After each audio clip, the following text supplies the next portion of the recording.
McCarthy, Robert Hogan, and Cameron O'Brien. Coach, opening statement. My heart is just filled with gratitude. So proud of these players, coaches, staff, former players, former coaches, former staff members that have just poured so much into this program. Thankful for our fans. Big Blue Nation was unbelievable these last 3 weeks.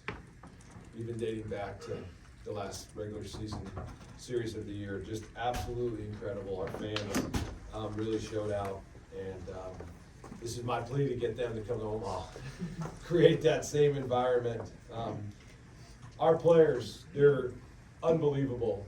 They have true grit, true toughness, unbelievable belief, real belief in one another and each other, and their true love for one another really showed. It really showed. Not only this weekend, but really all season long. Just truly amazing. And I want to spend a special thanks to our other coaches and staff members. There's no way this happens without them. So just so thankful for these group of men and what they've been able to do and what they're going to continue to do. Gave us all an experience that we'll never forget. All right, questions for student athletes? For Cameron and Robert, just you faced one of the best offenses in the country, 3 hits all weekend. Can you just talk about what was the game plan? Just what you guys were thinking going into this? Just making our pitches. The biggest thing was just throwing strikes.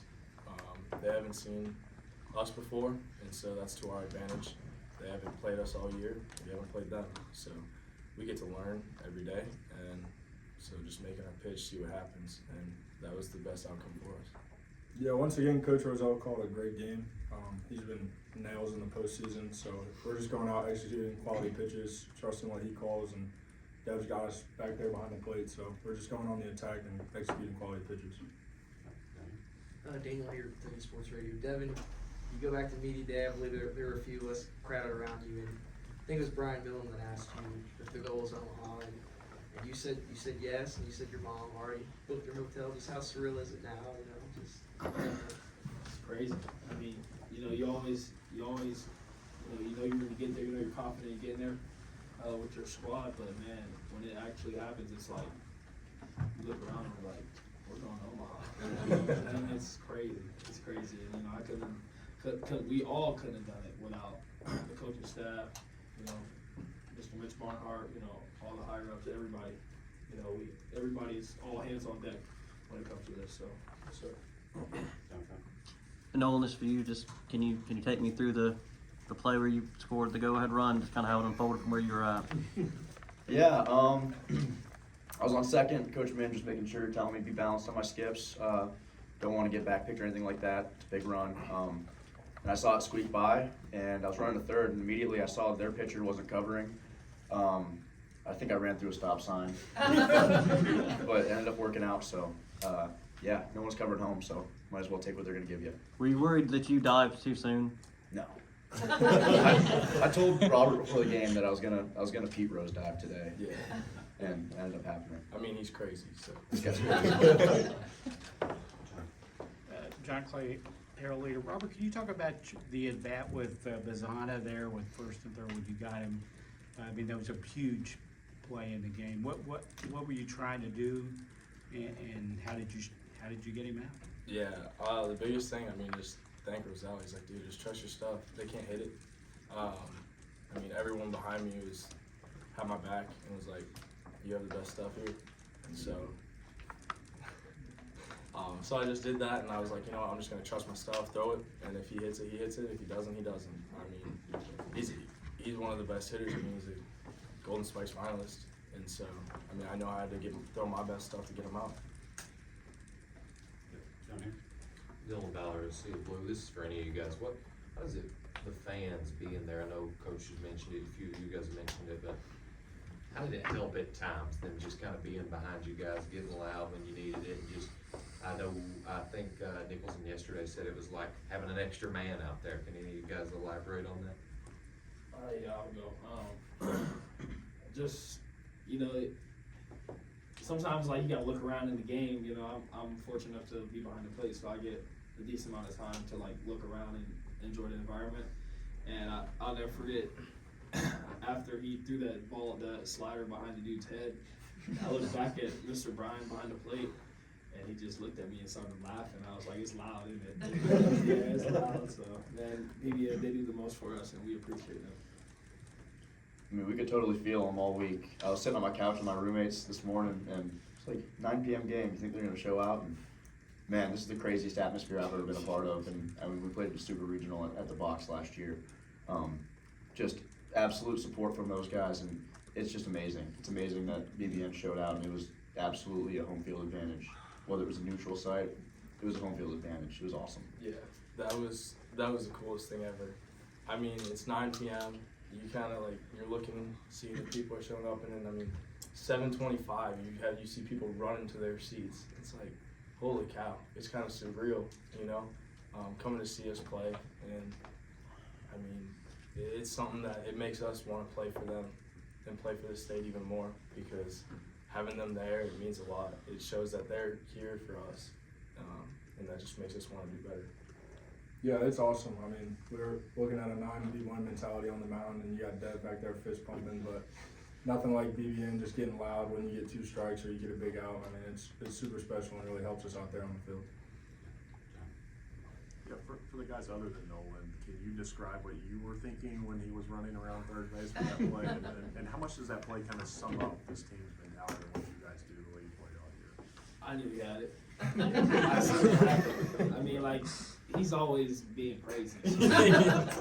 As soon as the ball went by and the pitcher was, I don't know what he was doing. He was like looking around or something. I was like, I hopped over the fence and I was like, no, like, you're going. And he like, I was already on it. He was already like at home swatting. I was like, let's go.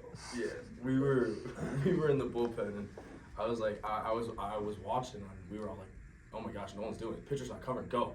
And all of a sudden I see him dive. I'm like, oh my gosh, he just did the Pete Rose dive. I'm like, that was awesome. I'm like, I remember that, and you know, it just shows how gritty we are and how we're willing to do everything it takes to win. I mean, he's crazy. So, yeah. Jeff?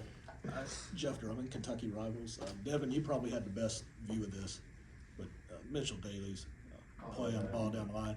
What'd you see, and for any of you other guys that want to chime in, that play? As soon as he hit it, called the pitch, and it was supposed to be expanded away. He would have got chewed out if that would have went by. Yeah. Because it was right down the middle. It was right down the middle. And he hit it, and as soon as it came out of his hand, I was like, oh man, like, it was one of them pitches that you want back, you know what I'm saying? And he ended up hitting it on the ground, and we got a gold, basically a gold glover. We got all gold glover all the way around the infield. I mean, Including you. yeah. And then, yeah, he made it, and as soon as he made it, I was like, oh, he got him out. You know what I'm saying? I didn't even need to watch the throw. I was already yelling. I was already like, let's go. So, yes, sir. Yeah, for that. Mitch is one of the best like clubhouse guys you can have, and he's a guy who played shortstop for 3 years before this, and he turned into a third baseman this year. It's just super impressive to see what he's done this year, because you can hit it 110 miles an hour. He's keeping it in the infield. I mean, just one of the best, the hardest workers I've been around. Just awesome to see it come through in a big moment. Yeah, I mean, not only that, he's got the heart of gold.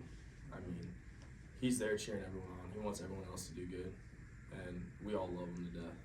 He's a brother, and I mean, he's selfless, and like every time he's in the box, he's always pounding his chest because he's like, we know he's got us. So, What's it do for a pitcher when you see that behind you? it makes pitching a lot easier. I'll tell you that. I mean, knowing that you have gold glovers at every single position, and you have a guy that will block every single ball behind the dish, makes it pretty easy to pitch. I mean, you don't have to worry about giving up a dribbler or a hard hit, because you know if it's on the ground or if it's in the air, it's an out. Yeah, I mean, I was squatted down in the corner of the dugout, just trying to keep it cool, but I saw Mitch dive, and Coach always says you can't let the ball get by you down the line. So just seeing him lay out, I knew he stopped it, and then seeing him hop up and make the throw was just incredible. And I knew right then we were going to win that game. Michelle Keswick, UK Sports Network, for Robert or Cameron. What is it like to have a guy like Devin behind the plate who can adjust to whoever's on the mound? He knows us more than we know ourselves sometimes. I mean, he's back there giving me fist pumps, hitting his chest when he needs to, giving me cues like when I throw a bad pitch. I mean, it's just awesome to have support like that back there. And, you know, when Coach calls it in the dirt, like, we're told to make Devin work, so it's really cool to see him back there blocking those balls for us and being big. It's pretty awesome having him back there because it's his energy that also helps you pitch. Seeing him fist pump, seeing him jump up, and I mean, you know he's got it. I mean, and it just makes you like, all right, I got this too. Like having that guy behind the dish because he's just such a leader, you know. A couple more, John. Yeah, I know you guys have unfinished business in Omaha, but what does it feel like to be the first Kentucky team to make it to Omaha? I mean, there can only be one first team to do it. What does that feel like?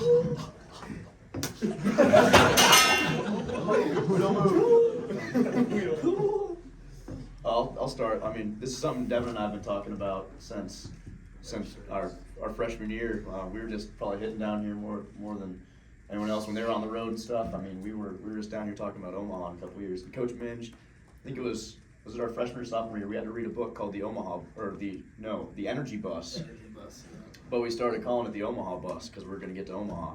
And just seeing the way it's built over the last couple of years, feels like we really kicked the door down now. And I mean, we have unfinished business, but I mean, it feels amazing to be the first ones. Yeah, it's special. I think when I was in the transfer portal, a lot of things Coach Minge was telling me was, you're going to come here and do something that's never been done before. So to sit here and be doing something that's never been done before is pretty awesome, and we're definitely not done yet. Yeah, it's honestly surreal. It's probably the best thing that any of us could have asked for, being in this position. And so we're going to go to Omaha and we're going to do our thing because we ain't done.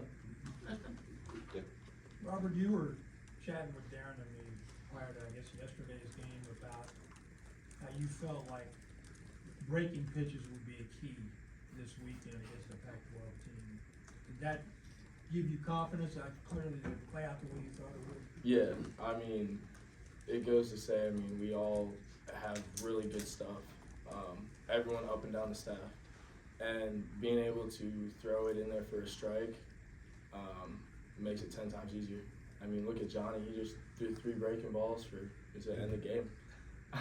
And so that just kind of helps, and especially like when you have guys that can do that, it makes it easier. And like I told you, breaking balls against these guys, they've been seeing is fastballs, you know? And so being able to have stuff that they haven't seen before makes it easier to get them out. Yeah, one more in the back. Sorry for my voice, guys. Michael Epps with Fox 56. You guys always think about Omaha, right? And you guys have never done it before. It's the pinnacle of the sport, but what have been your thoughts about Omaha? Just your dreams? You know, once you get there, you'll see it, but what have those dreams been like in your head? And what are you expecting when you actually get there? I swear I could smell it in the last when we got 2 hours, I was like, oh my goodness, we going, baby. Come on, we going. But yeah, it always feels like untouchable, you know what I'm saying? It always feels like, because it is, you know, it's the road to Omaha, it's so long, you know what I'm saying? So, and we just come out every day, you know, this don't expire. But, you know, 12 o'clock hits, you know, it expires, and, you know, come out to practice the next day, or if we have an off day, go lift, you know, just keep going, you know, keep going, and then you finally achieve this, and it's like, it don't even feel real, you know what I'm saying? It feels like you still have unfinished business, which we do, so just keep going. I mean, I remember, I think I was like probably 10 to 15 years old in summer ball at a hotel somewhere, just watching the College World Series, and it's just amazing. And it's been my dream ever since then, being able to have this opportunity. It's just awesome. And, you know, going into that at 9th inning, I knew Rob was crazy. I knew he was crazy, and he was going to get us an out. And then, I mean, talking about breaking pitches, I'm sitting with 2 guys with some of the best breaking stuff in the country, and Johnny Hummel's slider and curveball are unreal. I mean, man, I could taste it too. It was I mean, it was crazy. I was on my knee just waiting for it, and man, they delivered. Yeah, I think that picture over there of the TD Ameritrade, that's been like the header on my Twitter since like senior year of high school or something like that. So it's always been a goal of mine, and to be able to go there, it's gonna be awesome. But we're still focused on the game on the field. Yeah, I would say being able to go back with guys that I love means a lot, and doing something that UK's never done before means even more. just like, it's almost speechless. I don't even know how to put it. You know, I don't know how to put it. It makes me speechless that we're going. Hoagie's, and I don't mean to interrupt, but Hoagie's story is pretty amazing. When you guys ever get a chance to just find out where he was just a year ago, mentally, not making road trips, not pitching, just down and out. Is that fair? Yeah. And to do what he's done here is truly remarkable, and it's a true testament to the type of man that he is. And I'll let him tell you the story at another time, but it's really amazing what he's been able to do. And, really, Nolan and Devin, these are red shirts. They're redshirting. They didn't make road trips. They just waited their turn. They just waited for their time. In a day and age where people just run and leave because they don't get the playing time that they want, these guys waited their turn. They watched the bus leave week after week. They just stayed here. And all they did was make themselves better and believe in this program and do everything they can to help Kentucky. And this is a perfect example of exactly what's going on in our program. Bunch of selfless guys that have just waited their turn and for their opportunity to help Kentucky. These two guys on the end, they literally, when you ask them in the portal, what are you looking for? Say, I want a place where I can win and I can develop. That's what they wanted. That's what they wanted. And now here they are. They've won and they've developed. And they're better than they've ever been. And truly remarkable. Maybe when this season's over, who was the show where it's like the rest of the story? Who is that from my years? Paul Harvey. Paul Harvey. When this whole thing is over and this season's over, you guys will know the real rest of the story, and it will blow you away. It will blow you away, the sacrifices that these guys, not only them, the rest of the people in our program have made to be in this position. It's really remarkable. Yeah, and actually to go off of you, Coach, like, it's just like, we all believe in you, because you make us better. The type of man you always want us to, like, be a great human beings, and we just look up to you, and we believe in you and everything you've done. I mean, that shows Nolan and Devo, and even me. Like, the first conversation you and me ever had, we connected on faith, and I knew I wanted to come here because of the type of person you were. I'll add on to that. Shout out Coach Minge. Devin can attest. He's been the same guy since this first day I stepped on campus. And we had some seasons we didn't do what we wanted to do, and he's just held the course, and he's been an amazing coach, an amazing leader, and I can't thank him enough. And I know Devin can back me up on that. Yeah, I'll go after him. Coach Mans gave me Coach Coggin actually recruited me here, but then Coach Minge, he's the big dog. He does the final say, you know what I'm saying? So, man, he gave me a chance to come here. Not only me, but my family. I don't come from very much, and he gave my mom a good opportunity for me to come here and be able to afford this place, and just really enjoy my time here and not make it stressful on me and my family. And I just can't appreciate him enough, man. And, like he said, a lot of guys, they tuck their tail and they run whenever they don't get playing time, but you can't do that when you get the pro ball. My mom was big on that, red shirting, that the portal opened up, and I'm like, Mom told me you ain't going nowhere. Like, Coach Minge gave you a shot to be there, and you're gonna earn it. You're gonna sit there and earn it. I said, yes, ma'am. I'll never say enough thanks to him, man. He made me into half the man I am today. You know what I'm saying? So I appreciate you. I remember the story about when we decided that it would be in Devin's best interest to redshirt him. And I think Mom came and picked him up, and they were driving home, and I ended up talking to Miss Denise, and I just said, hey, I just want to make sure that you understand, like, we believe this is the best thing for Devin. We believe he's going to be a great player for us one day, but what our current situation is, this is the best thing. And I'll never forget what his mom said. She said, Coach, whatever you decide, I trust you. I've given you my son, and I trust you. Come on, who says that? What mom? Like, really? Really? I just said your son, you're paying, investing all this money to send your son to come to not play for one inning? And she says, Coach, I trust you. Whatever you think is best for Devin. I mean, come on. What an amazing woman. And yeah, I'll never forget that.